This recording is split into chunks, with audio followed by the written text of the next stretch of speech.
All right, please introduce yourself and tell us about what you're doing. Alright, so my name is Carson. I'm a graduating senior here at Ohio State University. I'm going to go through the process of making a pour-over coffee from the start. So first thing we're going to do is weigh out 16 grams of beans. Why 16? Because the general rule of thumb is to follow 32 grams to 500 milliliters of water for pour-overs to get the best extraction rate and flavor profile from the beans. But in this case, I don't have that big of a pour-over setup, so I can't really do 500 milliliters. So you have half? Okay. Yeah, so I'm gonna just do half. Okay. First thing I'm doing is weighing out the beans, and then 1 second. I just have to get it to 16.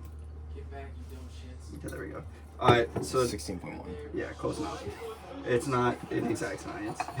Now we're gonna spray it with water. This comes from, it's like some water droplet technique, which reduces the static friction, which means that when I grind the beans now, the beans won't be retained in the burrs as much, which is better for like.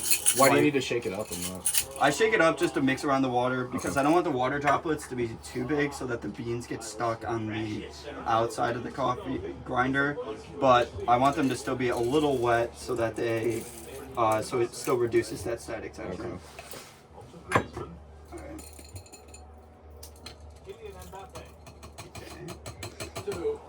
Sweet. Okay. So that's that. Now we're gonna grind the beans up. So this is a hand grinder. I like this because you can use it for camping. It's also the cheapest method. I have other grinders, but those get more and more expensive as you go up. How do the other ones work? They all are burr grinders. I have a blade grinder here, which you just press a button and it has two blades and it just chops up it. But obviously that's not as consistent because you're just kind of like slicing beans in half and you're going to get different sizes amongst the grinds. So what is this one? This is burr. Okay. So the burrs will sit like this and it'll go through these two burrs that rotate. Okay. And the beans will come out through the bottom, which gives you a more consistent grind size, which is really important for pour over and super important for espresso because in espresso you're going to be playing with stuff like that and you want that high consistency to get that. But this is a little bit less of a exact science and more of kind of just something you can do every day. So this is definitely more consumable for the average person. So now we're going to take out this. I'm going to zero my pour over setup. From here, I got the grinds. Oh, nice. So this is a medium kind of coarseness. It's not extremely fine. The finer you get, the more water and more pressure it needs to push through and actually extract the coffee. So like in espresso, you have really fine coffee, but for something like a French press, you wouldn't have as fine because you're just kind of letting it steep. This is kind of an in-between. So it's between espresso grind and kind of French press grind, which French press grind would be kind of what you could buy in the store if you just bought pre-ground coffee. So now after this, we're gonna zero this. So we're at 15.9, close enough. We're trying to get about 250 milliliters out. So I'll switch it to milliliters. And what I'm initially gonna do is I'm going to just do an initial bloom, which is gonna water the coffee a little bit and release all the carbon dioxide that's been built up. So that helps with a more even extraction process and also gives you the best flavor profile. So we'll just kind of wait a second. We got about 37 mils. It'll start reducing or letting go of, you can see some bubbles. That's kind of like the carbon dioxide getting released as well. These aren't exactly fresh beans. I just bought these from the store. If you had like fresher beans, you would see kind of like the coffee bloom up and kind of get this big bubble type deal. And that's ideal. And the fresher the beans means that they've been roasted more recently. So now we're just gonna go in here and we're just gonna slowly add in the water. So yeah, so this is one of the easier brewing. And you're going for 200, right? Yeah, 250. Oh, 250, okay. Yeah, 250. And then, Is there a certain point where you stop, like, yeah, I'll stop right when we get. even though it's still gonna be going down?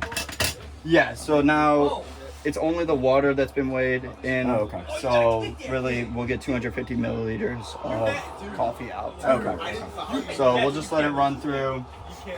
Once it gets pretty close, that's essentially the end point of the pour over. So it's almost there. We can you can agitate it a little bit to kind of get it to go through. Does that mess with the process at all if you agitate? No, the reason you kind of want to agitate it sometimes is because the grounds at the bottom can kind of conglomerate into like this ball, Yeah. and it'll be harder for the water to go through it. Okay. And even if it is, it might not be extracting because like if water's not going through this entity because it's all just sopped together, you're only going to be extracting the coffee from these outside beans. Okay. So that's not necessarily good because then you'll run into over extraction, Okay. which can make your coffee kind of taste sour. Okay. Yeah, so almost there.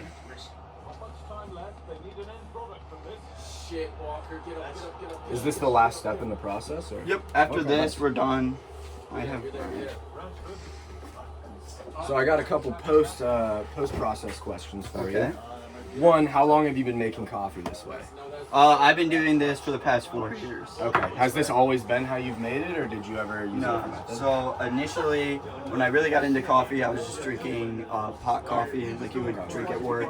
And then I bought my first ever French press. From there, I upgraded to the pour over. And then after that, I moved into a maca pot or a percolator where the water's on the bottom and it percolates up through. And then after that, I moved on to an actual espresso machine setup. So why is this method like your favorite? This is my favorite because it's the simplest and it also makes the best flavor of coffee. So espresso is expensive, so it's not very consumer friendly, but this style of coffee is very cheap and it gives you all the flavor notes that a roaster is typically going to include in their coffee profile when they roast those beans. So this is kind of what they're intending for you to drink it as. But you can also, like, if they sell an espresso roast, obviously, like, you know, but if you're buying normal beans from the store, this is kind of this is the most common one. So you said that this was pretty cheap. How much would this whole setup cost? Yeah, so this was $20. You can buy these anywhere. And you can even buy cheaper ones. Some come with paper filters. This one has a reusable mesh filter. This grinder was $60. It's kind of I got it on sale. It's generally $100. But you can buy cheaper burr grinders for $40, and you can buy blade grinders that are just electric for $20.